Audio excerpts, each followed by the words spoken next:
sleepy. Less sleepy, I think. But that's improvement, right?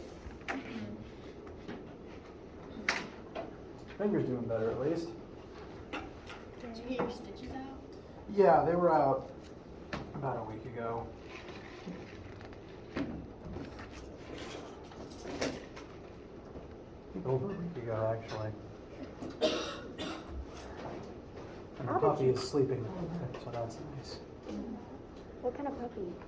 She is a boxer mix. Oh. We know for a fact that she's not mixed with dachshund yet.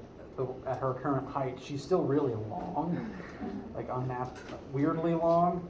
We know there's not supposed to be any dachshund in there though, so we'll see if she evens out as she gets taller. So cute. How y'all doing? And does anyone have any questions before we get started today?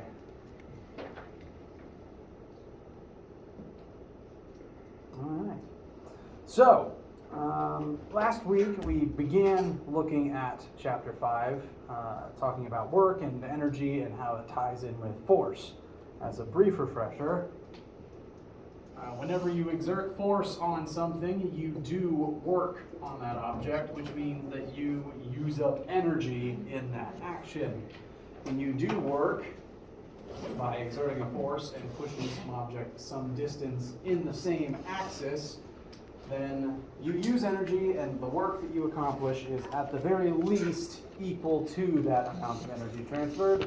Possibly the work is more than the energy transferred because of things like friction, interference. Today and Friday, we're going to begin looking at different types of physical processes that involve energy, different types of energy, and set up the formulas for those so we can then use them to examine situations moving forward. Because we, again, can't see energy itself. We can only detect energy's presence when objects have energy and do stuff with that energy.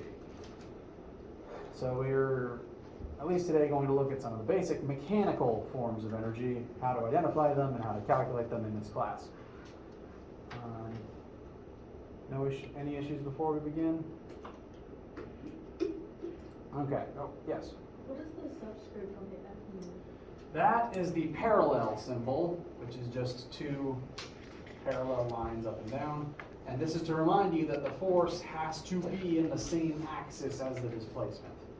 As an example, if I'm pushing something sideways, gravity exerts a force downwards, those aren't the same axis, gravity's not doing work in that situation. Even though it's moving, it's not moving because of that force. On a related note, you can get a negative answer for work if the displacement and the force are in the same axis but opposite directions, and that implies non-conserved work implies that energy is being taken away from the system, usually by friction.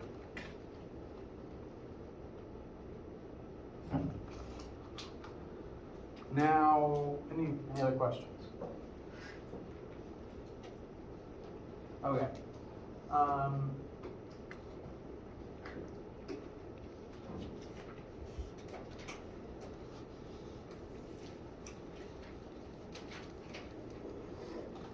There's lots of different forms that energy can take. You've been using them and studying different forms of them for your entire life. Off the very top of your head, what's a few that you can think of? Heat. All right, I'm correct. Mostly correct. At least in physics, we use the term heat to mean the transfer of thermal energy. Although I think physics is the only discipline to use the word that way. Every other time I've heard the word heat, it applies to the thermal energy itself. So you're not wrong, and I'm going to write thermal energy. Very good. That distinction will only really matter if you take physics 15. But correct, thermal energy is a very real energy type. Anything else? Kinetic. Very good. That's one of the ones we're going to look at today. Kinetic energy is the energy of movement. If matter is moving, kinetic energy must be present, which actually means on a subatomic level, thermal energy is kind of a form of kinetic energy. All right, I'm going to list potential over here. But yes, potential is a very real energy type. If energy is potential, that means it is sort of locked up. It's sealed and not being used currently. The easiest example of that is a battery. Or I guess the chemical energy stored within your body, but really ATP is just a battery if you think about it. Some other common types.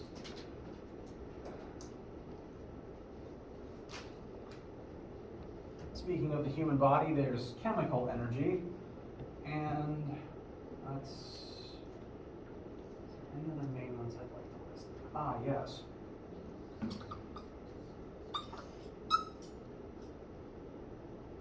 GPE stands for gravitational potential energy. The reason I wrote potential to the right here is because potential is kind of a classification of energy. Some energy forms, like multiple energy forms, can be considered potential if the energy is sealed and not currently in use to do anything. GPE and chemical energy are types of potential energy, because when energy is sealed up inside of bonds inside of your body, it's not really being used for anything until those bonds are broken and the energy is released for you to use. Similarly, we'll talk more in detail about GPE in a minute, but if you've studied this at all, gravitational potential energy, well, potential is in the name, but it is also a potential form of energy because it's not being used in that current state. It has to be unleashed later. There's one other type I'm going to list up here, and it's another sort of broad classification that multiple energy types fall into, and that's mechanical. I mentioned mechanical briefly last time, and it's actually the type of energy that we are mainly going to be focusing on this semester, largely because this semester is about physical, mechanical movement. And do I have it? Good, a red marker. And it's the easiest type to physically identify because it involves things physically moving that you can see with your normal macro human eye. And there's lots of different types of energy that are classified as mechanical forms, including, at the bare minimum, traditional kinetic energy and gravitational potential energy. And these are the main two types that we're going to take a close look at today. So, for this whole semester, we are mainly going to focus on mechanical energy, which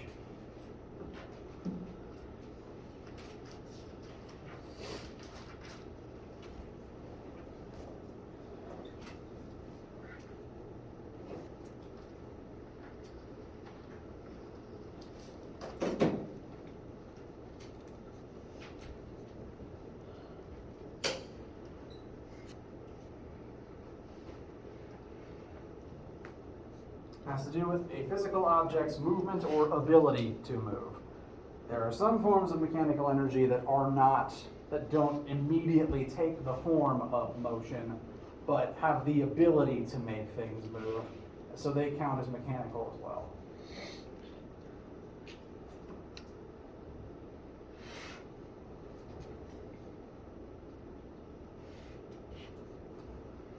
And the first of those types I would like to focus on is kinetic. The definition of kinetic energy is movement energy. If an object with mass is moving, it is because it has kinetic energy.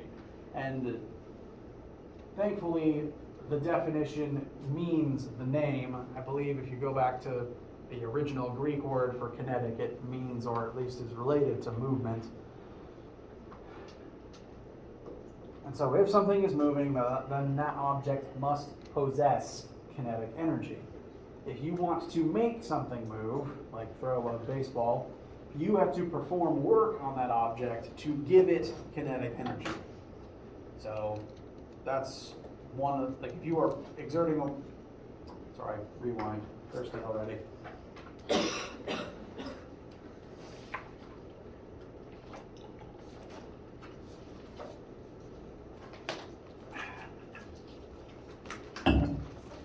you are exerting work on something because you want it to move, and the work you do will, at the very least, at the very minimum, be equal to the kinetic energy that you impart into an object. Formula for kinetic energy is 1/2 times the mass times the velocity squared of the object in question. Kinetic energy is a type of energy, so we will measure it in joules. I'm just going to keep KE as the entire variable for kinetic energy. Energy types will be the main time that a variable has 2 letters in it, I think. Sorry, 2 letters where one of them isn't a subscript.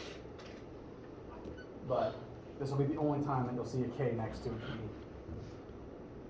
And it's worth noting in this formula, the answer will come out to joules. It is a form of energy. All forms of energy will calculate primarily in joules. The squared on the velocity is pretty important, because it means the faster you make something move, the exponentially more energy that takes. Maybe not exponentially, but at least by a factor, like squared, it takes that much more energy. To make something move, well, let's just take our formula, K equals 1/2 mv squared. Let's say we make a 1 kilogram object move at 1 meter per second. That would take a kinetic energy of 1/2 joule.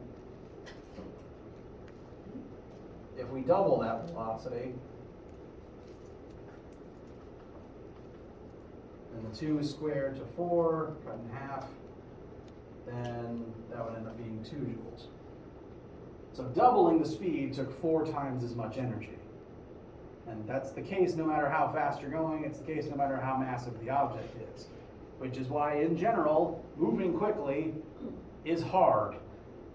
Running is hard, getting a plane in the air is hard. Driving fast actually drains your gas tank more than driving slow. It's just a pain and kind of illegal to go 10 miles per hour on the interstate. But if you're ever low on gas, try moving slowly, or rather moving at the slowest speed the gear you're in can manage if you're in a stick shift. Questions so far? Okay. So with this formula, we have 2 objects currently on screen. I would like you guys to work, consult amongst yourselves, and then tell me which of the 2 has more kinetic energy. Bless you.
Correct. All of our formulas take kilograms, so the bowling ball does need to be converted. That will affect the answer.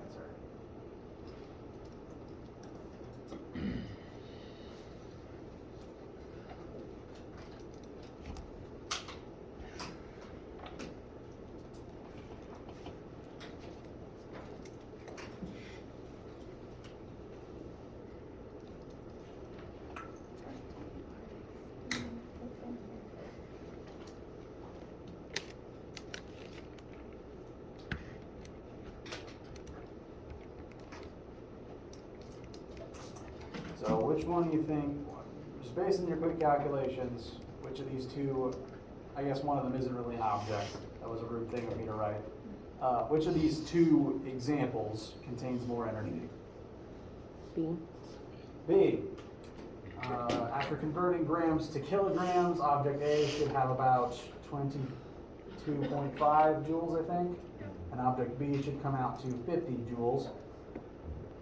Because the velocity is squared, it does matter a lot, but mass can't be ignored, especially when one object's mass is just that much bigger than the other. It takes a lot of energy to get a train moving slowly as compared to a small object moving fast. As a brief aside,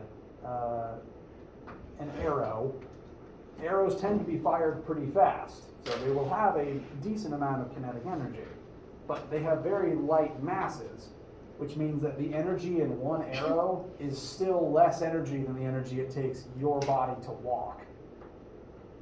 It's just that energy is tightly compressed into a single point, which is why they still hurt. All right, questions about kinetic energy for now. All right, second main type we're going to go ahead and talk about. I want to show at least two types so that I can then show how the two transfer back and forth between the other, is gravitational potential energy. And you've been, okay, you haven't been seeing kinetic energy your whole life because you can't see energy, but you've seen things moving your whole life. So you're vaguely aware of kinetic energy's existence. How many of you have never heard of or thought of gravitational potential energy before? A non-zero amount of you. That is okay. So let's focus on the potential energy part of GPE to begin with. As we already mentioned, forms of potential energy are sealed within an object and aren't currently in use. Your cell phone battery is an example, but I'm going to refer to a AA normal battery for a better example, because if that is out of an object, out of a device, not in use, just sitting unplugged in your hand or the package you bought it in, it has energy sealed in it that's not going anywhere, it's not being used, and it will just sit there indefinitely until you use it or until the battery rusts. That is a form of potential energy. It's sealed, it does nothing until you transfer it to something else. You put in a flashlight, it can then use that energy to create light. All forms of potential energy work this way. GPE is just specifically a form of potential energy that is not electrically sealed in a battery. It's sealed within an object's ability to fall. Because if something can fall, that means it could be moving. And we know that moving objects have energy. So if something could move, that means that there's energy sealed somewhere in it that could let it move if that energy were being used. And so GPE is energy stored in an object's ability to fall. If it can fall, it could move, it could have KE. It doesn't yet, so we call it this instead. And to calculate the GPE of any object, you want to take its mass in kilograms, multiply it by 9.8, and then multiply it again by its height above your, whatever you're declaring the ground to be in your example, in meters. Which is to say that the more mass that something has, it's not necessarily going to fall faster, but there will be more energy involved in it falling. For example, a marble hitting the ground has less energy, it imparts less energy into the collision than an anvil dropped from the same height. They'll fall at the same speed, but one of them has more energy and makes a bigger crater. So mass is involved. Additionally, height is involved, because the higher you lift something, the further it could fall, the more energy would be involved in that fall. It would be faster by the time it hit the ground. So an anvil dropped from 1 meter would make a smaller crater than an anvil dropped from 10 meters. I watched a lot of Looney Tunes, so anvils are still in my head. Things that Looney Tunes made you think would be dangerous when you grew up: anvils and quicksand. I've yet to encounter either of those.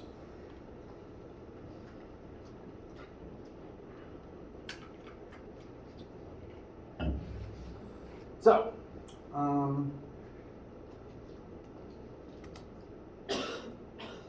how this ties into work. In order to when you do work on an object, you exert a force.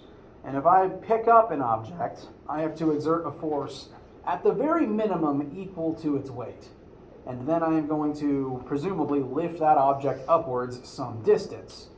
If I say do 10 joules of work in this action, then I have presumably given this remote 10 joules worth of GPE. The energy I gave it is now sealed away in its ability to fall. And it will remain there as long as it remains at the exact same height. Eventually it'll probably fall, and that energy will be released. But as long as it's at the same height, that energy, the work I did will give it energy, GPE, sealed away inside of it. So, same basic premise. Which of these two objects has more GPE? Yes, sorry. You said the height had to be in meters, right? Correct, it does. In order for the answer to come out in joules, the height has to be in meters.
Alright, so preliminary calculations, which of the two looks like it has more GPE?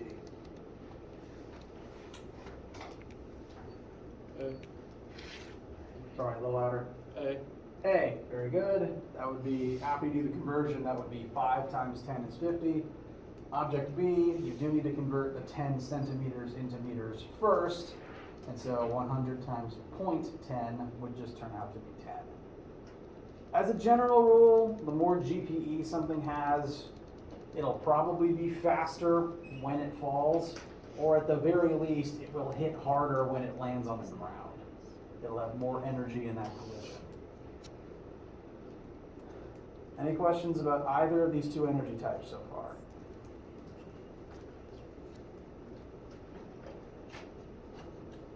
Okay. We'll have a quick break here for bathroom, water, whatever you need. GPE is kind of a weird thing, so I want to let it sit with you guys for a little while.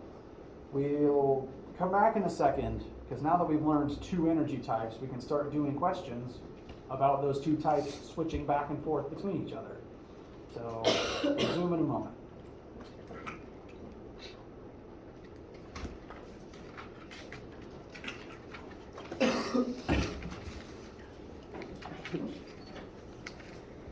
TK says it's fine. Funny that he thought I would be awake. Just natural like in bed. Yes. I was not working for a while. She would be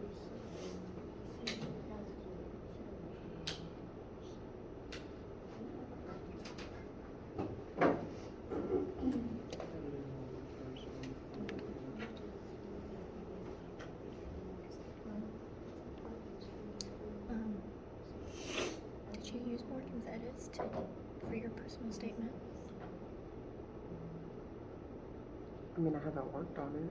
Okay. I didn't know.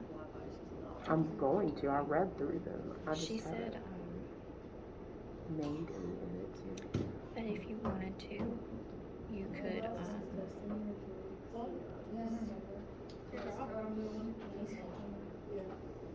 she said she would read it over again. Or like you could call her about the edits. She's so kind. Yeah, I know. She said, good luck. Ooh. You're gonna do amazing. Oh, she's so sweet. I saw a picture on her story and it made me think of what she told me to tell you, but I forgot. It's okay.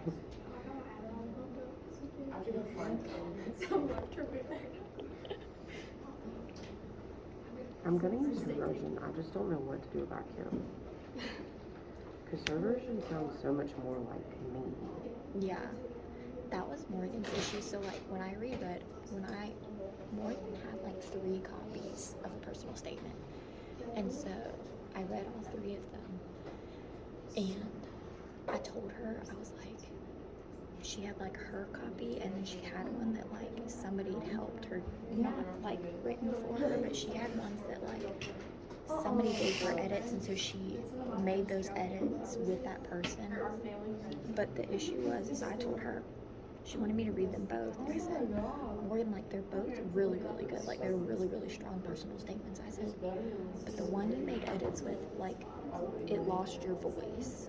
Like it made some of her sentence structures like more impressive and whatnot, but I was like, but it doesn't, like it loses you, and I think there's more, like it might be not as perfect and scholarly, but it has more of you in it, and so I thought her other one was stronger, and so I don't know if that's the one she used, but she was like, yeah, that's kind of what I was thinking too, but I didn't know, and I wanted you to be kind of like impartial and tell me. She was like, because you know me as a person.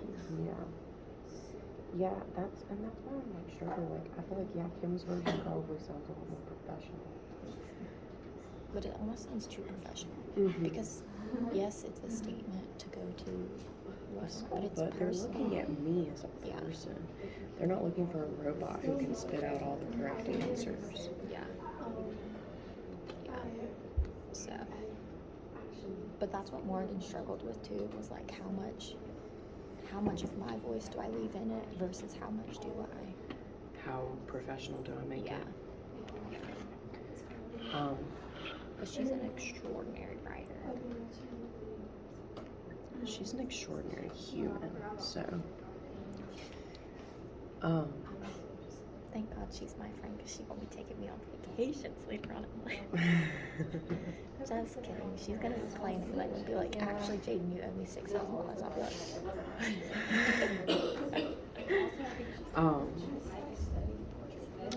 I may go to Jaden's game tonight. It's in Spartanburg. All right. TK wants to go, and he's gonna ride with my dad. And so Any he's questions or needs or concerns before we continue? He says, he's going. Bless you.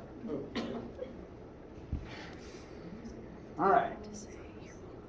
So, we have already hinted at the idea that the total energy of the system initially will remain the same.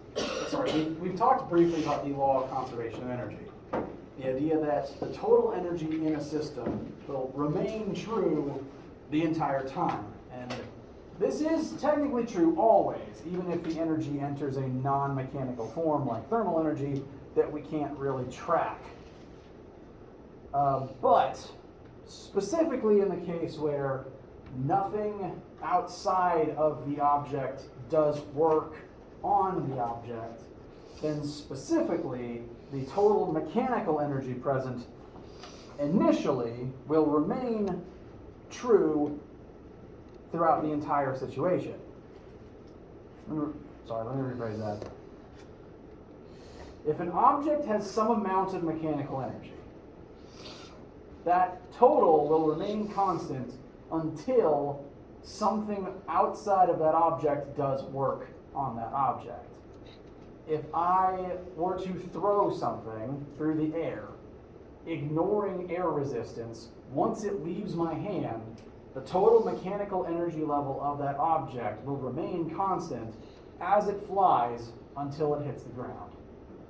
Because if we ignore air resistance, there's nothing affecting the object. There's no outside entity doing work on that object until it hits the floor. And because this is physics and we like to turn all of our words into formulas,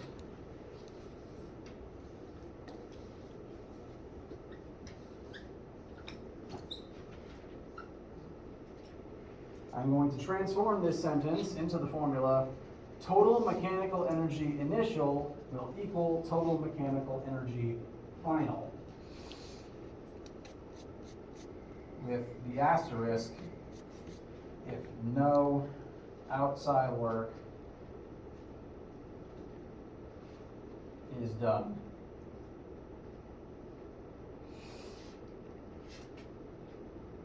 As long as an object is allowed to keep doing its thing, if nothing outside of it tries to affect it, then the energy level it has will remain constant.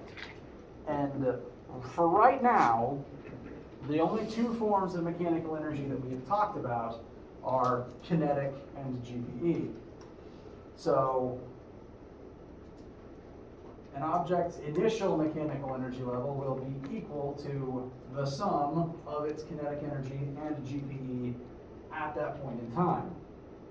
The final total mechanical energy will be the sum of the kinetic and the GPE at that later point in time.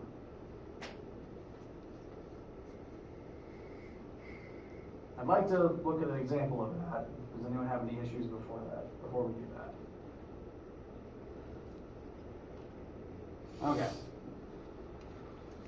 So let's say someone, I don't advise doing this, is going to throw a bowling ball straight upwards.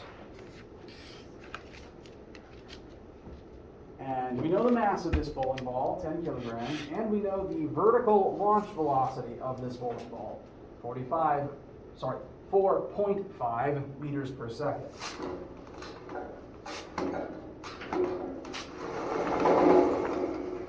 Whoops.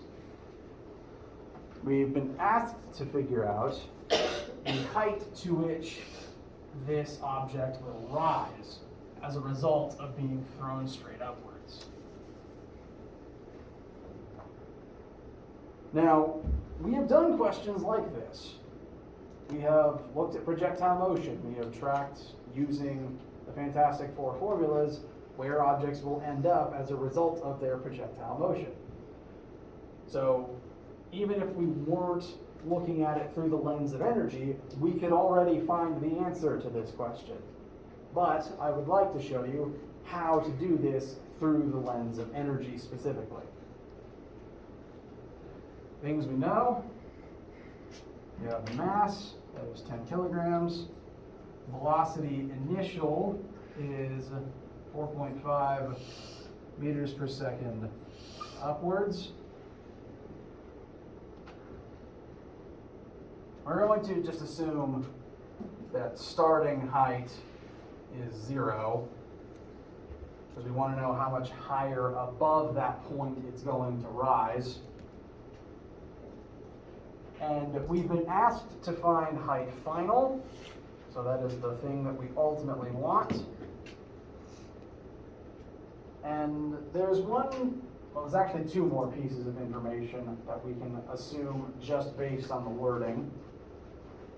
One, if you throw anything straight upwards, trying to see if I actually have an object that we can throw. When you throw anything straight upwards, at the split moment it's at its maximum height, what is its vertical velocity? 0. That is an assumption we can safely make. So one more variable, Vf equals 0.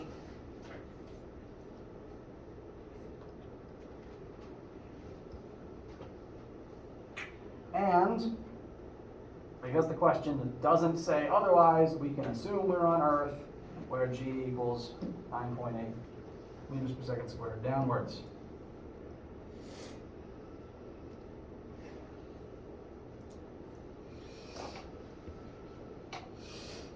I'm probably going to start entering the habit of not making 9.8 negative when I list it, because I'm probably just going to indicate downwards when I list it as a variable to the side, and then I will make it negative in the equations if I have to, because there's going to be some cases where you actually intentionally don't want to plug in that negative.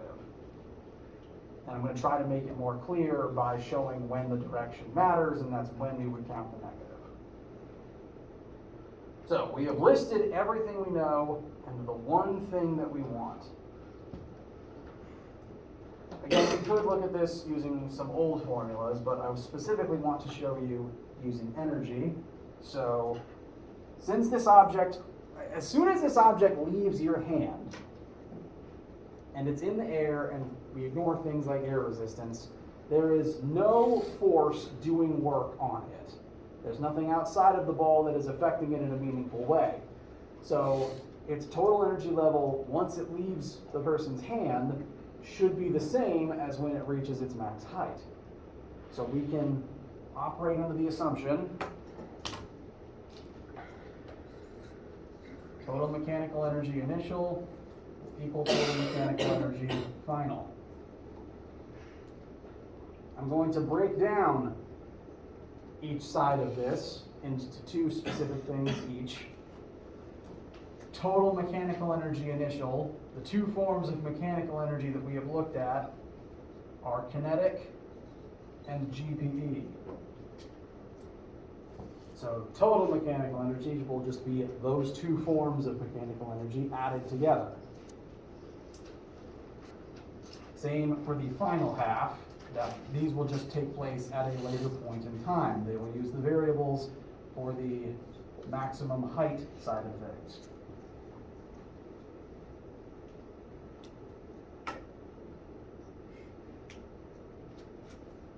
Questions so far?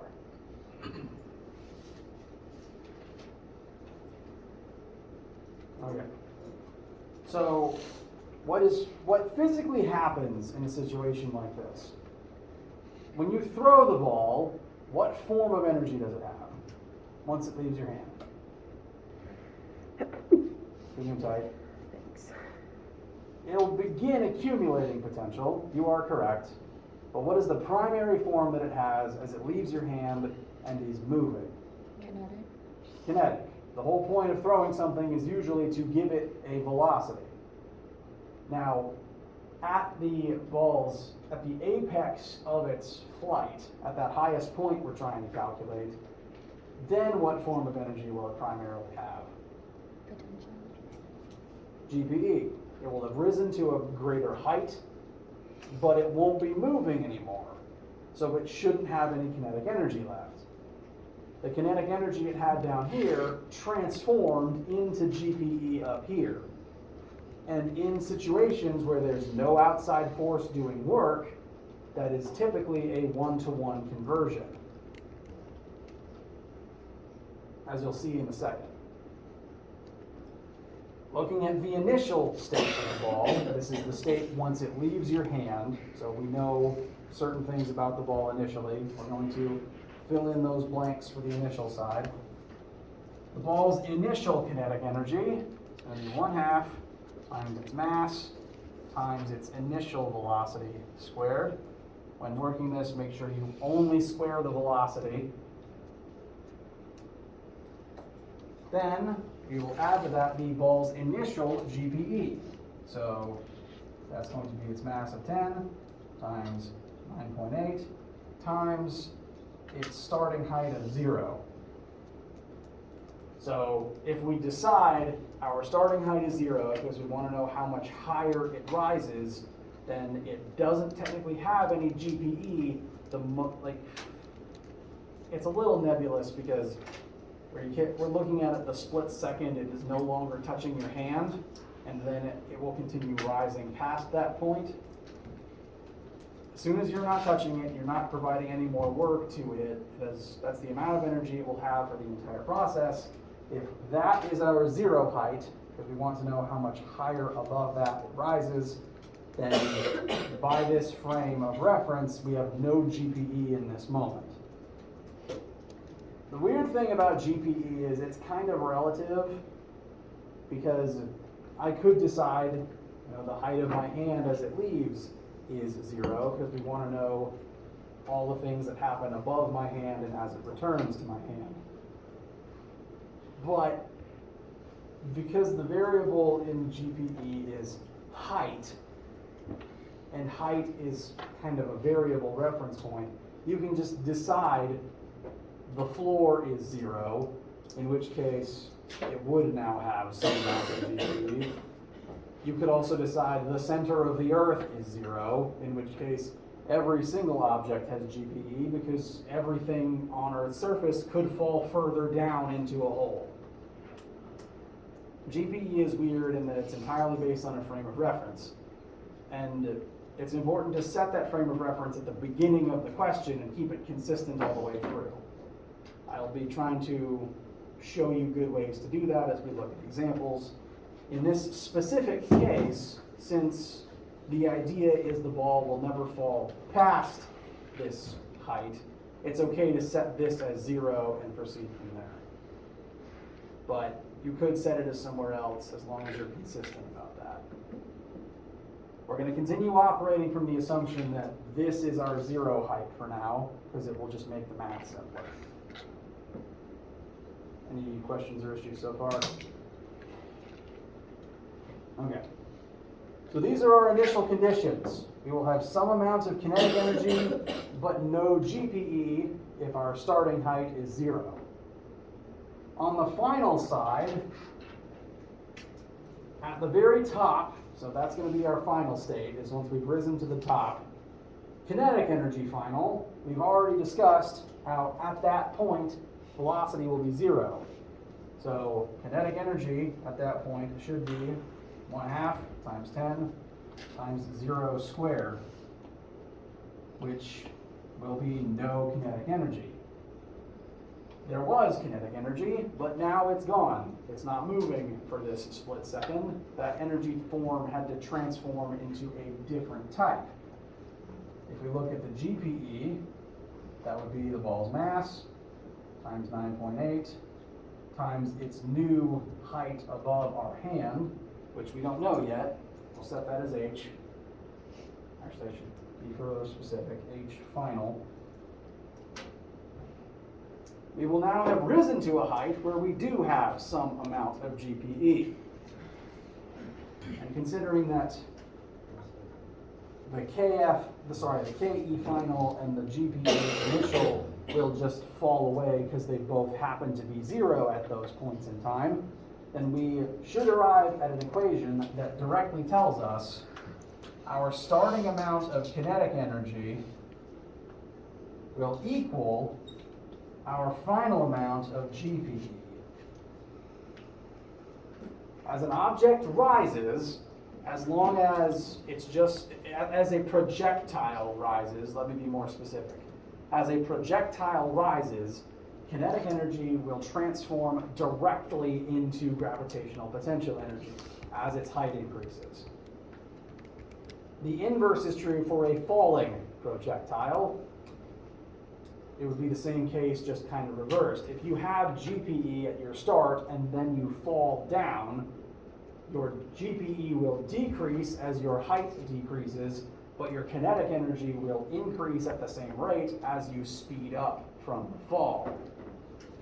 So for a projectile, rising or falling, GPE and KE transfer directly one into the other. So, for our final answer, we simply need to algebra ourselves to HF equals number. Again, make sure you only square the 4.5. Well, there's no 4. Don't square the whole number. I don't have this one worked out in my notes. I don't know what 4.5 is squared up. Sorry? 20.25. Thank you very much. I'm going to combine the 1/2 and the 10.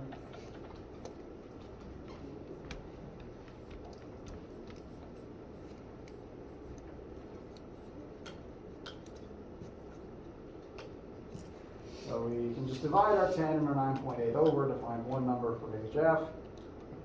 And again, this formula, the GPE formula, is one of those weird times where you don't really want to plug in a negative for the GPE. And it's entirely due to, for G. And it's entirely due to the fact that as an object rises, it will have progressively more gravitational potential energy.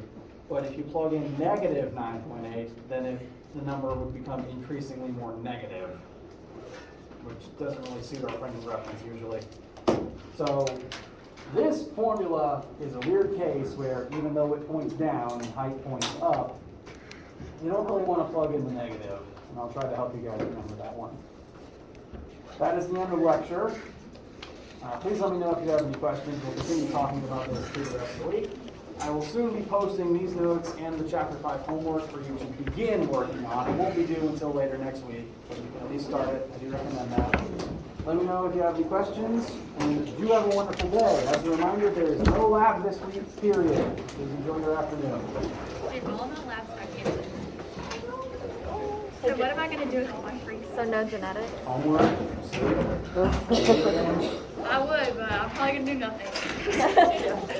Hey, sometimes doing nothing is the thing your body needs. Yeah, I do it too much. Like, I do nothing too often.